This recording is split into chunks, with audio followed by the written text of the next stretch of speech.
Welcome back to the Haven Financial Group radio show.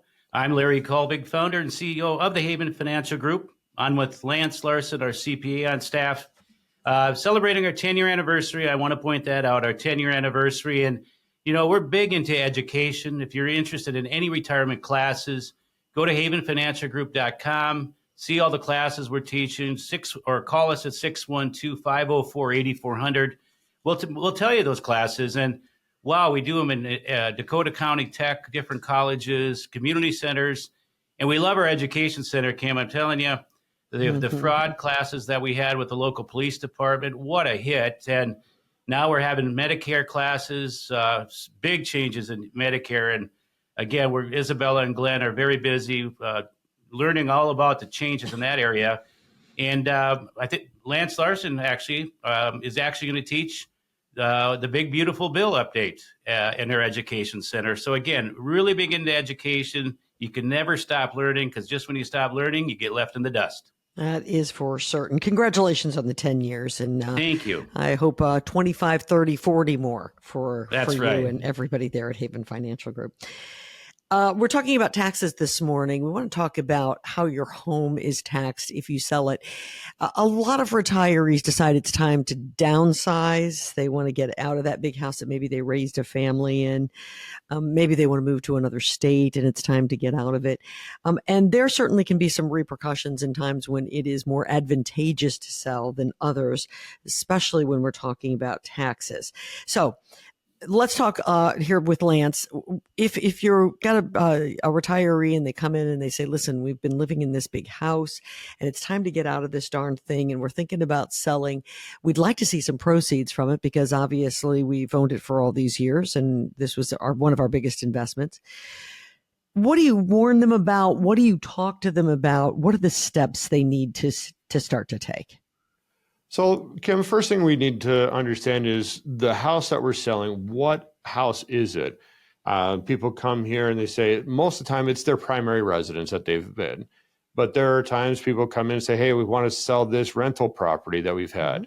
Or we're going to sell our primary residence and then go live in our rental property. Lots of different ways of going on. So we just need to understand what we're selling.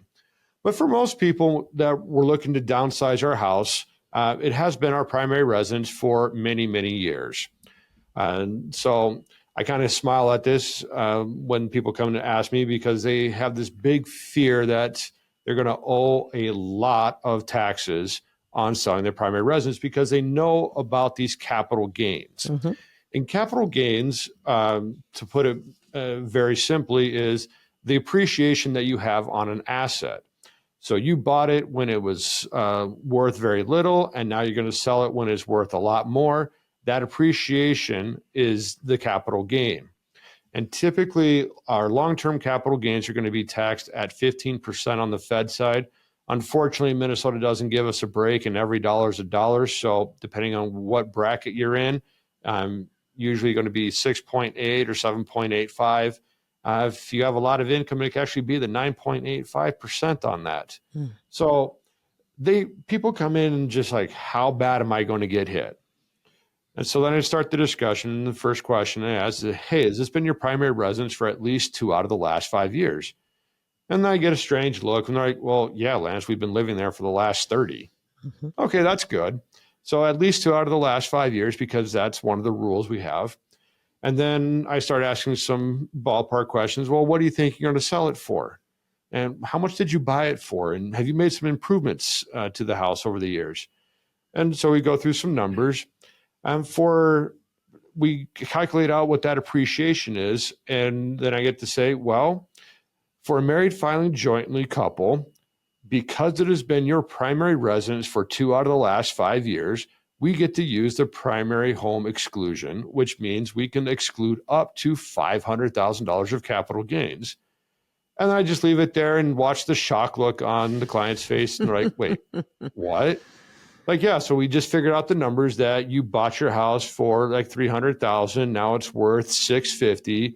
You've made $50,000 to $100,000 of improvements. So we have a capital gain of somewhere between probably $200,000 to $300,000. Well, that's underneath $500,000, and so we get to exclude the whole thing.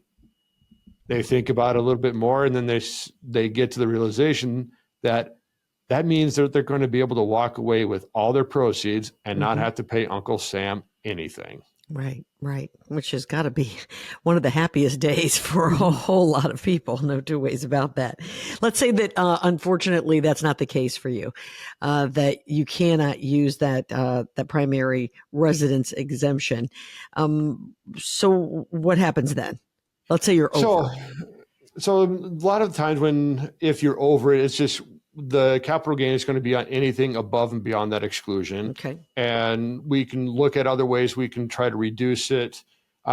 We go through those ballpark numbers they give us, say, are you sure that's all the improvements you made? So for somebody who's been living in a house for 30 years, I'm guarantee that they've had to replace a roof. They've probably replaced siding. How many times have they replaced the carpet, cabinets? Did they do a kitchen remodel? And when people start actually really taking a deep dive into what they've done to the house, they realize that they've put a lot more into the house than they actually thought about. Wouldn't worry too much about how much you spent on that one, because if you don't have the records, there are other alternative ways to come up with a number to represent what you did. It is most important to know what you did and about when you did it. So if it was 20 years ago that you did that kitchen remodel, hey, do you know how much that check was for? Nope, those records are probably gone. Well, there are ways we go about doing it to say, well, what was it going to cost today? Let's use the consumer price index and say today's dollars, what were they 20 years ago? Right. And say if it's going to cost you $80,000 today, well, it probably only cost you about $30,000 at that point based upon the consumer price index. So again, there's ways around to try to figure out these numbers. And so we look at that. Then we also get to take any of the selling expenses. So nobody's going to go into closing and say, hey, I'm going to sell my house for $600,000 and think they're going to walk away with $600,000. We know that there's the title company that's going to take their fees. We have the government recording charges to change the titles out there. We probably use the real estate agent to list it, and so they have to pay the commissions. All these selling expenses also help reduce that capital gain. So we look at as many things we possibly can to help reduce that one, to try to get us underneath that exclusion amount. But if we have a place that is not our primary residence, let's go back to those rental properties. Right. So unfortunately, there is no way that we can avoid the capital gains with that primary exclusion. If you're going to sell the place, we have to figure out the sale price. We have to have all the improvements, and that capital gain, it is what it is. However, if you just want to get out of this particular house that, we're renting here in Minnesota, and you're going to move to a different state and you just want to keep having a rental income, well, sell the Minnesota place. Let's buy a new place in the state that you're going to move to. There's this opportunity that they call a 1031 exchange, and we have to do it correctly to make sure that we're not getting any of the proceeds out of it, that all the money that we take out of the Minnesota place, we are going to use to buy a new rental property wherever we're at.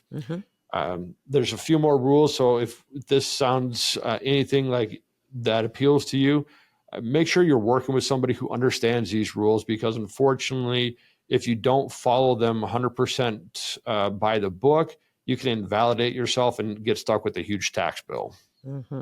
Larry, how about a personal story about somebody who was selling and didn't know that these were the kinds of regulations out there?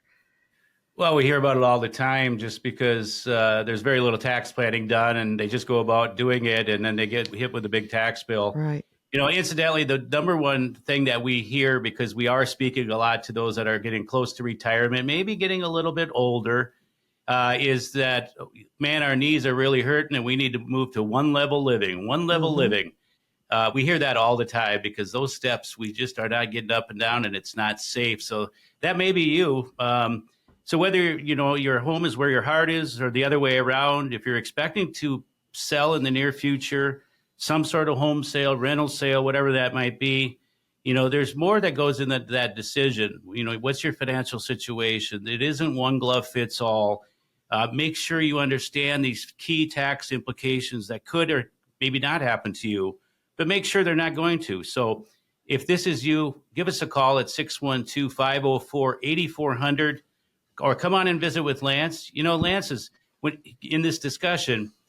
This is what the conversation Lance has in his office with our clients.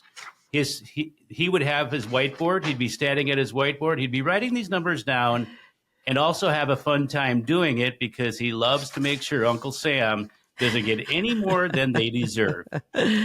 Uncle Sam is not Lance's favorite uncle. That is yes. 612-504-8400. That's how you get hold of the folks there at Haven Financial Group. When we come back, tax strategies come with opportunities, yes, but they also come with risks, and we're going to talk about it.